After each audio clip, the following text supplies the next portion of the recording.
Assalamualaikum warahmatullahi wabarakatuh. Saya Suci Almatiara dengan nomor BP 20010010. Assalamualaikum warahmatullahi wabarakatuh. Saya Alda Tridianda dengan BP 20010021. Assalamualaikum warahmatullahi wabarakatuh. Saya Putri Megasari dengan nomor BP 20010023. Baiklah, saya akan menjelaskan tentang ancaman sistem informasi modern. Ancamannya ada 4, yaitu 1. Bencana alam dan politik. Contohnya kebakaran atau panas berlebihan, gempa bumi, banjir, longsor, dan perang dan serangan teroris. Yang kedua, kesalahan perangkat lunak dan kegagalan. Contohnya kegagalan transmisi data yang tidak terdeteksi, pemadaman listrik dan fluktuasi, dan benturan sistem operasi. Yang ketiga, tindakan yang tidak diharapkan. Contohnya kecelakaan yang disebabkan oleh kelalaian manusia. 2. Kesalahan atau kelalaian yang tidak diinginkan. 3. Kesalahan logika. 4. Sistem yang memenuhi kebutuhan perusahaan atau tidak bisa menangani tugas yang ditujukan.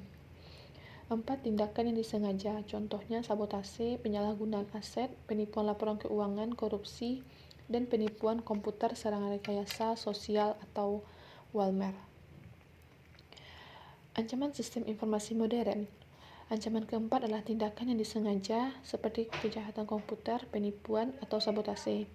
Sabotase adalah tindakan yang disengaja yang dimana tujuannya adalah untuk menghancurkan sistem dan beberapa komponen lainnya. Contoh-contoh tindakan tersebut adalah virus sobik yang menimbulkan kerusakan bagi jutaan komputer, termasuk matinya sistem kereta api selama 6 jam. Yang kedua, hacker yang mencuri 1,5 juta kredit dan debit dari Global Payments yang mengakibatkan kerugian sebesar 84 juta dolar dari 90% mengalami penurunan laba. Siapa yang melakukan penipuan dan mengapa? Yaitu 1. Tekanan. Tekanan adalah dorongan atau motivasi seseorang untuk melakukan penipuan. 3 jenis tekanan yang menyebabkan penyalahgunaan yaitu keuangan, emosional, dan gaya hidup. Tekanan yang menyebabkan penipuan laporan keuangan yaitu karakteristik manajemen, kondisi industri, dan keuangan. Yang kedua, kesempatan. Kesempatan adalah suatu kondisi atau situasi yang memungkinkan seseorang untuk melakukan dan menyembunyikan tindakan yang tidak jujur dan mengubahnya menjadi keuntungan pribadi. Kesempatan yang memungkinkan penipuan karyawan dan laporan karyawan yaitu faktor pengendalian internal dan faktor-faktor lainnya. Selanjutnya, siapa yang melakukan penipuan dan mengapa? Rasionalisasi merupakan alasan yang digunakan para pelaku penipuan untuk membenarkan perilaku ilegal mereka. Beberapa pelaku merasionalisasikan bahwa mereka tidak benar-benar melukai secara nyata, tetapi berhadapan dengan sistem komputer yang tidak bernama dan tidak berwajah atau perusahaan internasional yang tidak akan kehilangan uang.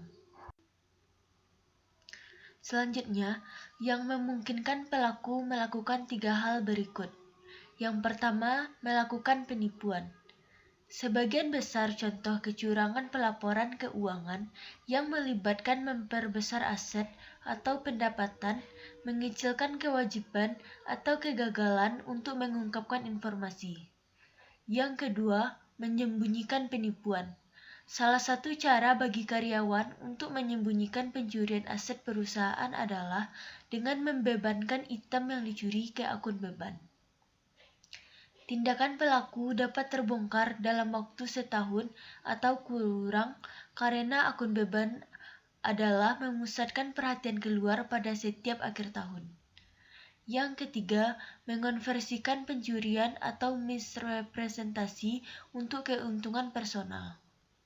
Dalam penyalahgunaan pelaku penipuan yang tidak mencuri kas atau menggunakan aset yang dicuri secara personal harus mengkonversinya dalam bentuk yang dibelanjakan. Selanjutnya, penipuan komputer. Penipuan komputer, computer phone, adalah setiap penipuan yang mensyaratkan teknologi komputer untuk melakukan penipuan. Contohnya meliputi 1. Pencurian, penggunaan, akses modifikasi, penyalahgunaan atau penghancuran yang tidak sah pada perangkat lunak, perangkat keras atau data. Yang kedua, pencurian aset yang ditutupi dengan mengganti catatan komputer. Yang ketiga, memperoleh informasi atau properti tak berwujud secara ilegal dengan menggunakan komputer.